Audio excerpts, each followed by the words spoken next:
Hello everyone, this is Conservation Voices for the PrimateCast. I'm Cécile Sarabian. The release date for today's podcast is March 29th, 2016. During the 5th International Symposium on Primatology and Wildlife Science, here in Inuyama, Japan, I had the opportunity to meet with a very special person, Raymond Lumbuenamo. Raymond comes from one of the richest countries in the world, the Democratic Republic of the Congo. With a charisma and an overall view of conservation in the country, Raymond shares with us his experience as a conservationist, economist, and geographic information system expert. I'm a former director of WWF in DR Congo from 2005 until 2015. I'm currently working as a professor at the UNESCO School of Integrated Management of Forests and Land at the University of Kinshasa. And I also still work as a consultant for WWF in DRC. And that's one of the reasons that brought me here, because I'm collaborating with the University of Kyoto in setting up a program on Malebo for ecotourism based on bonobo in the wild. So what is this project about? The project is about following up after a few years of habituation of bonobos and putting in place a program that will help establish a conservation system by local communities based on people visiting the bonobo in the wild instead of in the sanctuary or in the zoo, and having the communities run the process instead of having a company or the government itself running it. This is the basis of the initiative that is being put in place slowly by our team, WWF Kinshasa and University of Kinshasa and University of Kyoto. This is what we are trying to do. And my background is not conservation per se. I was trained in plant science, and after I got my degree in plant science, I went to the States to study soil and water sciences, and from there I developed a taste for remote sensing, and I went on to get a PhD in remote sensing in interdisciplinary remote sensing at the University of Arizona, and then came back to DR Congo. Worked for a long time, quite about 5 years with USAID as an local expert in charge of natural resource management and monitoring of forest cover. From there, I moved on to WWF, and until last year. Now I'm somewhat a freelance, although I'm still teaching. I work as a consultant for many, many other people. And my area of interest, of course, is fragmentation of the forest as an habitat and change in land use and land use planning, but also and land management as a broader subject. This is what brought me here, actually. Mm-hmm. So you gave a talk about habitat fragmentation and community effective involvement. Which role oil companies and other companies looking, for example, for rare metals like coltan play in the habitat fragmentation? Do you have any facts on that? Yeah,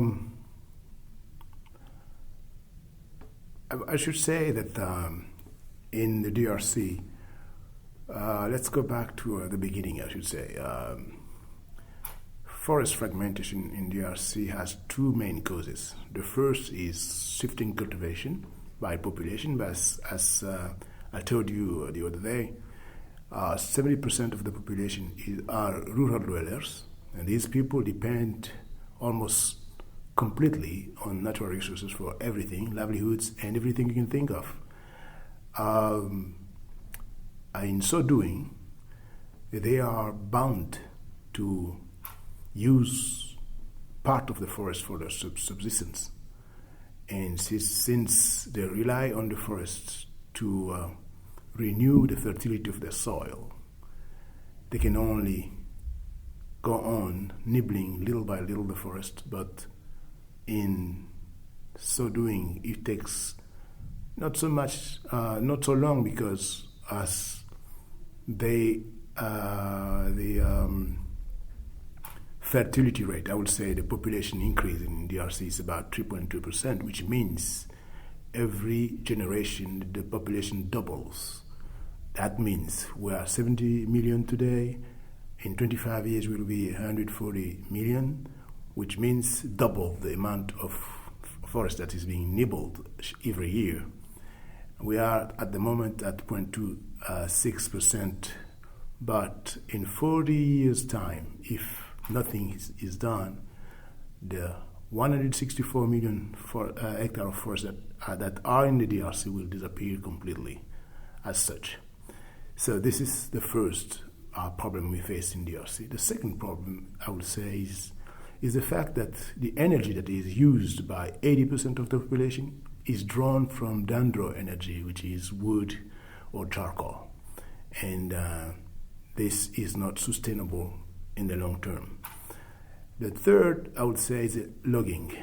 And logging is done not necessarily by industrial commercial companies, also by them, but the most important part, I would say 3 or 4 times more, is done by logging by 3, 4, 5 people getting together, going around the forest and cutting down the trees and making planks. And this is illegal logging. As I said, if commercial logging is extracting about 300,000 cubic meters of wood every year, illegal loggers are doing 3 or 4 times more. And this is the third biggest problem that we face. Now, as you know, the DRC is full of minerals. Some of those are found in the forest. Most of those that are currently being exploited are not in the forest. They are down south in Katanga, which is more a Miombo region than a dense forest region. However, more and more, you have diamond discovering diamond in the forest, but also in the eastern part, especially around the Ituri area, you have gold, and gold is in the forest. So again, it's not necessarily industrial mining, but artisanal mining that is causing the most important,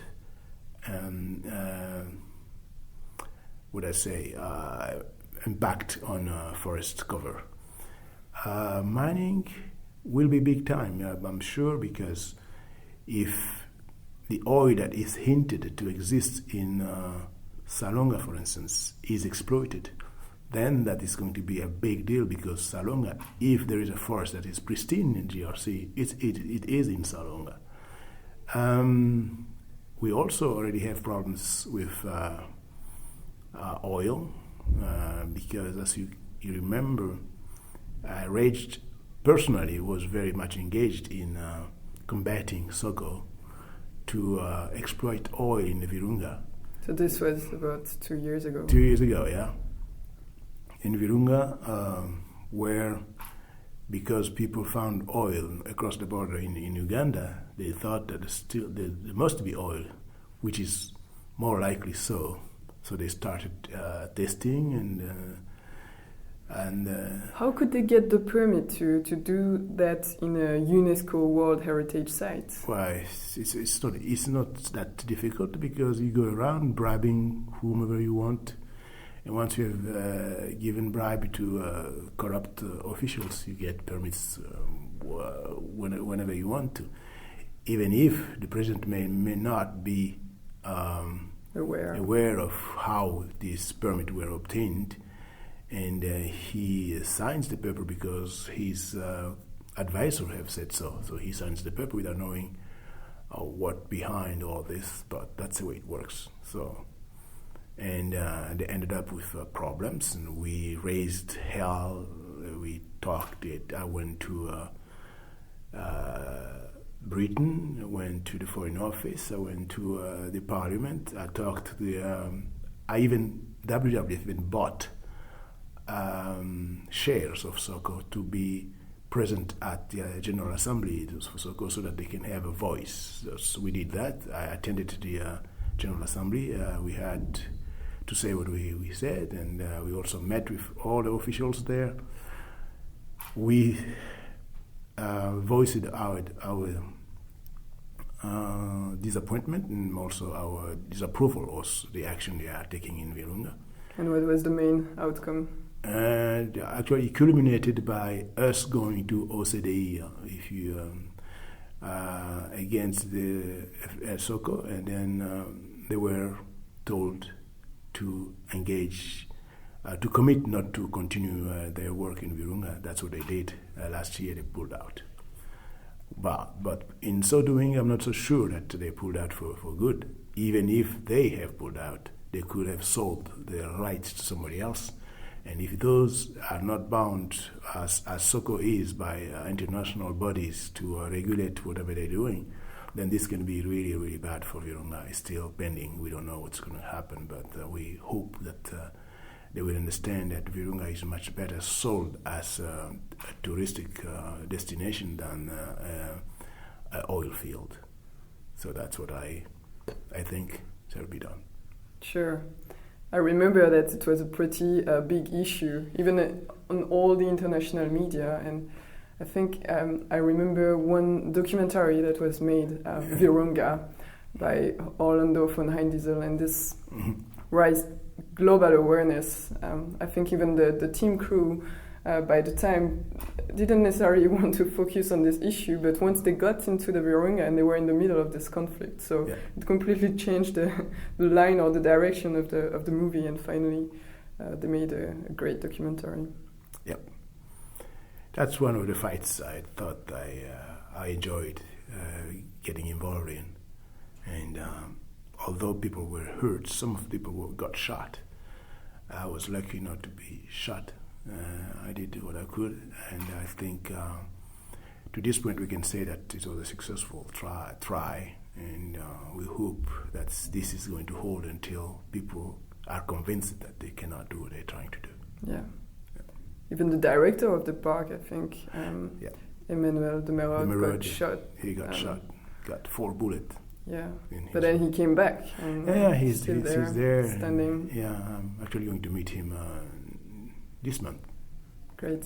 Yeah. So how do you see the future? What's perspectives, or which project are you involved in, or you will continue to be involved in? Conservation DRC is just like in any other, in any other countries, but mostly you have to keep in mind that we in DRC have an economy that is based on mining and extraction of natural resources. Whereas when you deal with countries like Uganda, Tanzania, or Kenya, these countries have their economy based on tourism. So when you do conservation in Congo, you are actually going against the established interest. When you do conservation in Kenya, you are the ally of the government, because the government wants you to help them set up areas where people can come and flock and pay money for that. So this is a very important thing to remember. Now, the second thing is that the government is not as we speak, not yet capable of controlling everything that's going on in the country. And as such, sometimes they're just not responsible for what happens, although they should have been. Now, the third thing is the communities. People are so poor. This is a big paradox, because if there is a country in the world that is rich, naturally speaking, it's the DRC. I don't see any other one that can really compete. But what we see there is really, you have to be very talented to turn this paradise into a hell. But we did.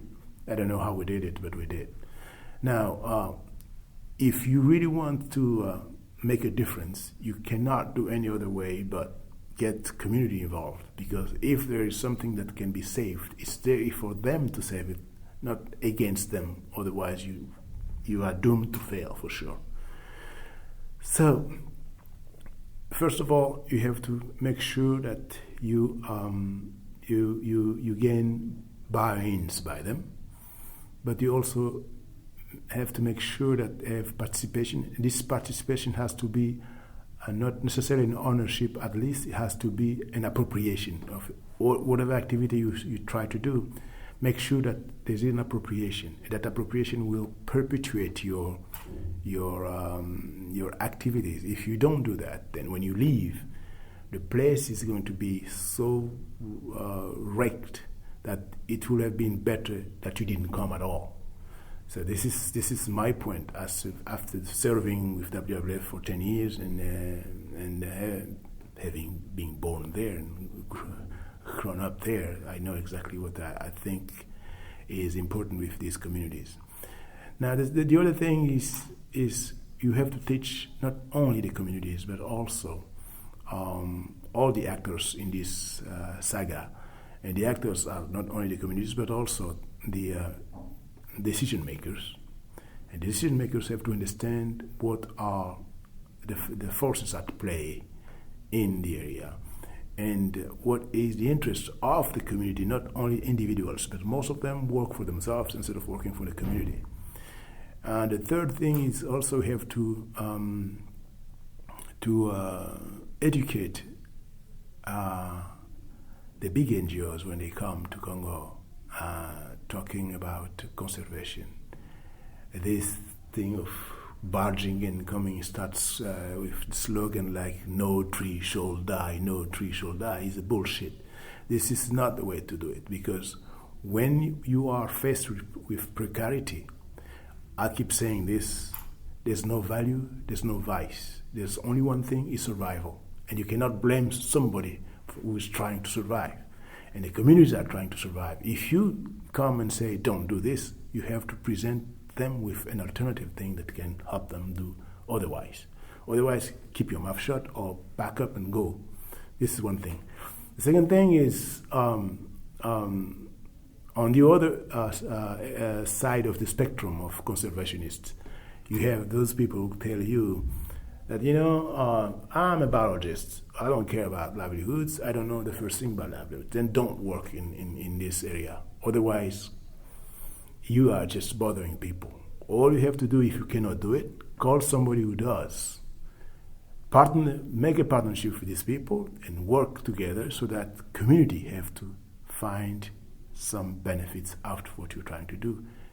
Only then you can claim that you are doing something. Otherwise, you may win some battles here, but you will lose the war in the end. That's what is conservation as I see it in the area. So once you have looked at all these things, you come to understand that tackling conservation on the basis of protected area, I think it has run its course. Because then you have isolated patches of forest that can contain only so many group of species, especially those that don't have a wide range.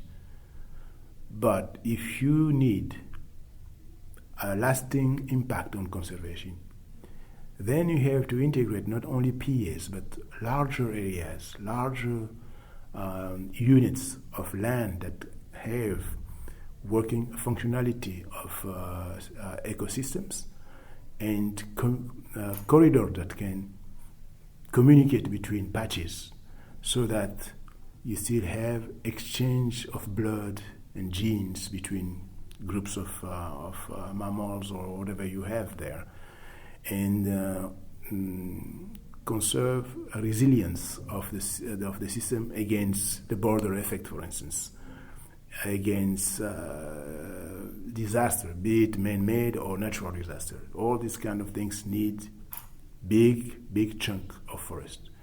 This debate has been raging for years. Do we need single large patches, or do we need several small patches of forest to conserve? For me, what we need is not a single, but several large patches of forest. Only then you can talk about conservation, because then we integrate all forces at work there. You consider not only biodiversity, but you also look into economic activities, agriculture, etc., etc., and you make sure that all this come into play, and they will equilibrate at a certain point, so that the ecosystem services are maintained, population are maintained, and people are having their livelihoods taken care of, and then everybody's happy. Otherwise, bye-bye conservation. Well, I used to say conservation without livelihoods is conversation. You have been listening to the PrimateCast, a podcast series dedicated to the study and conservation of primates around the world. Brought to you by the Centre for International Collaboration and Advanced Studies in Primatology of the Primate Research Institute of Kyoto University. Visit us online at www.cisasp.pi.u.ac.jp/news/podcasts, and follow us on Facebook at www.facebook.com/theprimatecast, and on Twitter at theprimatecast.